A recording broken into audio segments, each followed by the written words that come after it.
V javnosti preprosto ni dovoljkrat izpostavljeno, kako pomembna je vloga združenj bolnikov, ki si prizadevate, da bolnikov ne bi, seveda pod navednicami, pokopala ne bolezen in ne strah pred njo. Vaša vloga mnogokrat ostane pozabljena ali prezrta. Kljub temu, da prav združenja pacientov s premoščanjem sistemskih lukenj in v sodelovanju s stroko svojim članom, torej obolelim in njihovim bližnjim, zagotovite prenekatero storitev, katere dostopnost bi morala biti pravzaprav omogočena v sklopu celovite obravnave v zdravstvenem sistemu. Pri krvnih rakih lahko rečemo, da ta razmerja že desetletja predstavljajo unikum. Pacienti ste zdravniki in njihovimi hemato-onkološkimi timi vedno znova premikali meje.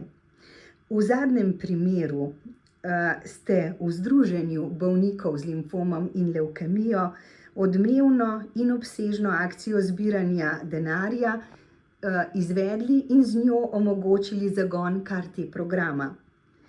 Ta za mnoge bolnike predstavlja zadnjo oziroma edino možnost za preživetje. Vendar program še vedno ni začel z delovanjem, kajti uradni postopki se ne premaknejo nikamor. Kako razumete takšno dogajanje? Ste dobili kakršnokoli uradno pojasnilo, odgovore, zagotovila, obete? Ja, ko smo se dobra 4 leta nazaj priključili tej iniciativi, da bi Slovenija dobila svoj CAR-T center za zdravljenje krvnih rakov, nismo niti slutili, ne profesor Zver, ne mi, da bo vse skupaj toliko časa trajalo od nakupa teh naprav, ki smo jih uspeli nabaviti z donacijami dobrosrčnih ljudi in pa seveda tudi podjetij. To je šlo res za veliko vsoto denarja, 850 000 evrov smo zbrali, nabavili ne eno napravo, celo 2 napravi. V vseh teh letih je v bistvu nastal center, sodoben CAR-T center, ki ima že svoje zaposlene, je že opremljen in v bistvu samo še čaka vse te birokratske postopke, da bi se CAR-T zdravljenje oziroma proizvodnja CAR-Tov lahko začela pri nas v Sloveniji. Tako da ja, v bistvu nas preseneča, da vsi ti postopki pri nas tako počasi tečejo. Nekako smo si predstavljali, glede na to, da gre za res družbeno potrebno, bi rekla, dejavnost zdravstveno, da se tukaj ne da nekako pohitriti teh postopkov. Razumemo, da je potrebno zagotoviti varnost te dejavnosti, da je potrebno vse pregledati, nadzorovati, ampak vseeno nekako smo pričakovali, da bojo tukaj vsi deležniki, vsi, ki so vpeti v ta proces, naredili majčkeno več za to, da bi šla zadeva hitreje in da bi bila na voljo bolnikom seveda hitreje. Ker nenazadnje, čas je za bolnika s krvnim rakom zelo pomemben in ravno ta CAR-T terapija za določene predstavlja še edino možnost za preživetje. Nekateri jo žal niso dočakali. Čas je večplastni pojem. Z zornega kota uradnika ali regulatorja je lahko neopredeljivo ali nepredvidljivo raztegljiv, medtem ko pri bolniku s krvnim rakom, pa tudi prenekatero drugo boleznijo, pri katerem edino možnost za ohranitev življenja predstavlja ta najsodobnejši način zdravljenja, čas teče vse prehitro oziroma ga vedno bolj zmanjkuje. To dobro veste tudi iz lastnih izkušenj pri premagovanju bolezni, izkušenj, ki človeka resda izbrusijo, vendar ga postavijo tudi pred težke preizkušnje. Kako dopustno ali nedopustno je to minevanje časa v sistemsko-regulatornih mlinih? Ja, čas vsekakor za bolnika čisto drugače teče, kot teče za vse te mline, regulatorne mline. Zato res en poziv v imenu bolnikov, pa nenazadnje tudi v svojem imenu, pa v imenu našega združenja, trenutno te zadnji inštituciji, ki mora še narediti kljukico za CAR-T, Javni agenciji za zdravila in medicinske pripomočke, da resnično naredi čisto vse, kar je v njeni moči, da bi pred 180-dnevnim zakonskim rokom morda le pregledala vso to dokumentacijo in jo potrdila. Ne nazadnje, že skozi vsa ta 4 leta, ko se je dokumentacija pripravljala, so to pregledovali že sproti, in oni in druge inštitucije. In se mi zdi, da je tukaj zdaj samo še tista zadnja pika na i, ki jo je treba speljati. In zato res gre poziv v to smer, da ne bi čakali do sredine aprila, ko poteče ta 180-dnevni rok, ampak bi naredili vse, da bi bilo res to čim prej potrjeno in da se lahko začne dejavnost izvajati.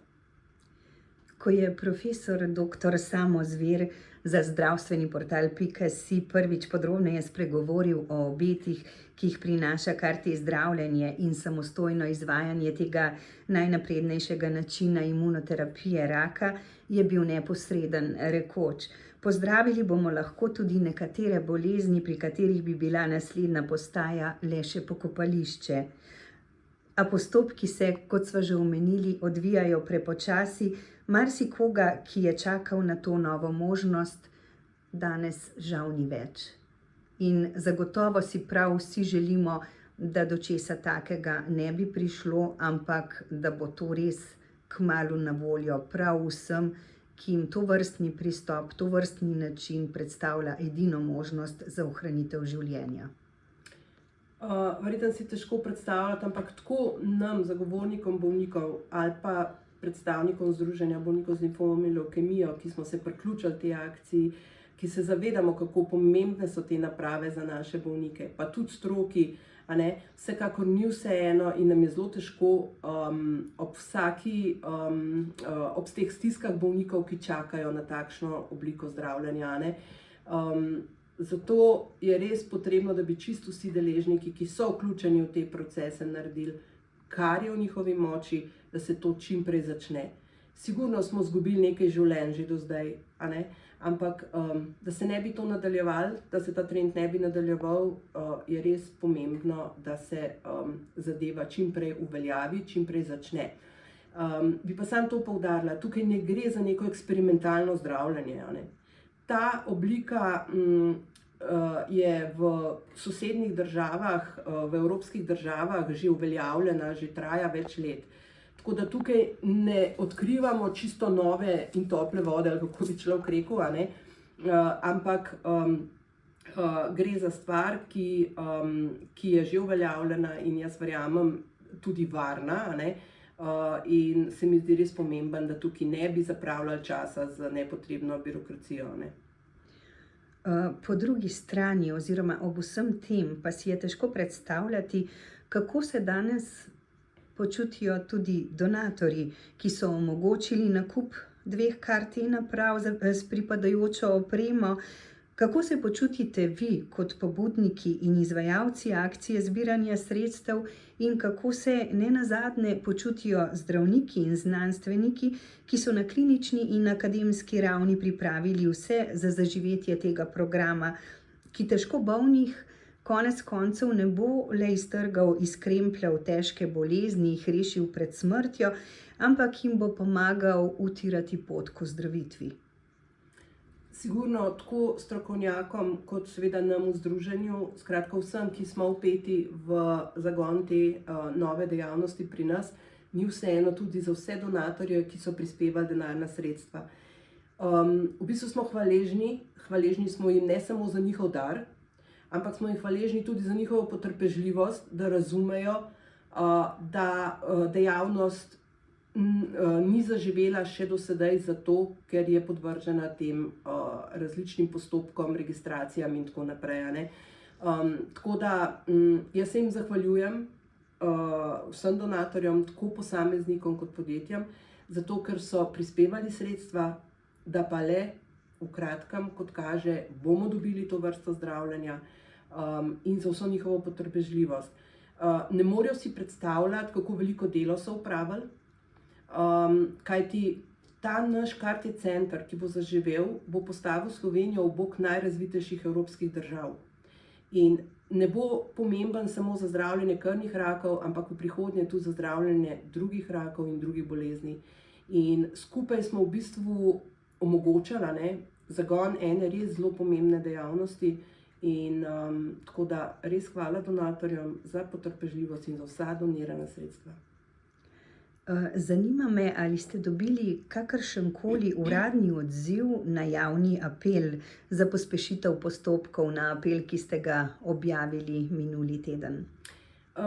Ta javni apel smo objavili v bistvu na socialnih omrežjih, kot odgovor na eno od medijskih objav, ki se je pojavila na socialnih omrežjih. Nagovorili smo prav Javno agencijo za zdravila in medicinske pripomočke, da jih lepo prosimo, da vse naredijo, da bi pred 180-dnevnim zakonskim rokom uspeli pregledati in potrditi to novo dejavnost, ampak uradnega nekega odziva od njih nismo prejeli. Verjamem pa, da so ta naš apel slišali in predvsem upam, da ga bodo upoštevali.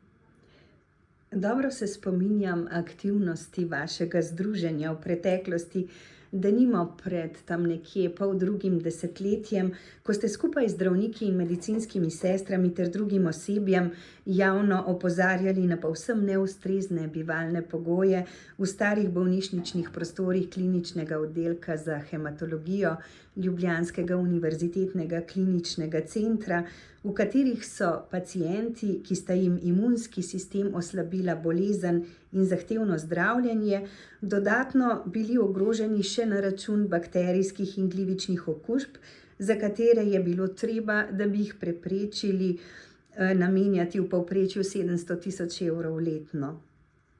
Akcija za ureditev teh razmer, pod katero ste se podpisali skupaj s stroko, strokovnim osebjem, je bila uspešna, javna podpora velika.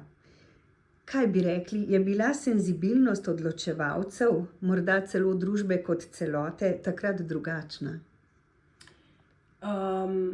Jaz bi rekla, da je bila tista akcija, ko smo se borili za prostore nove hematologije, v bistvu veliko težja, predvsem pa zelo dolgotrajna. To se nismo borili samo leto ali dve, nismo se borili sami, so se tudi druge organizacije bolnikov, ampak na koncu seveda smo mogli komunikacijsko speljati to res odločno in nekako v 2 letih nam je pol le uspelo.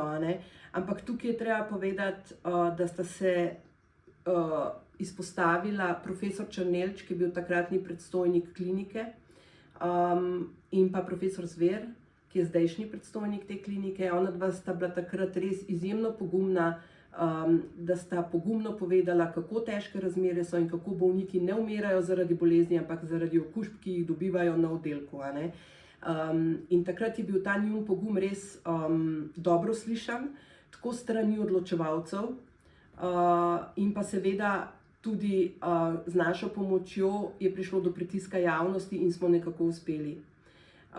Jaz si želim pa upam, da s kar te dejavnostjo, ki jo zdaj tako čakamo, ne bo potrebna enaka pot, da bomo morali, javno opozarjati, ker je le zadeva prišla že tako daleč in tako do konca, v bistvu je tik pred začetkom, da jaz upam, da bo dovolj samo en takle poziv Javni agenciji za zdravila in medicinske pripomočke, da bo res vse naredila, da čim prej zadevo potrdi in da se začne ta oblika karte zdravljenja tudi pri nas. Kako pa na splošno, tako po izkustveni plati kot tudi sicer vidite razmere in razmerja v našem javnem zdravstvu?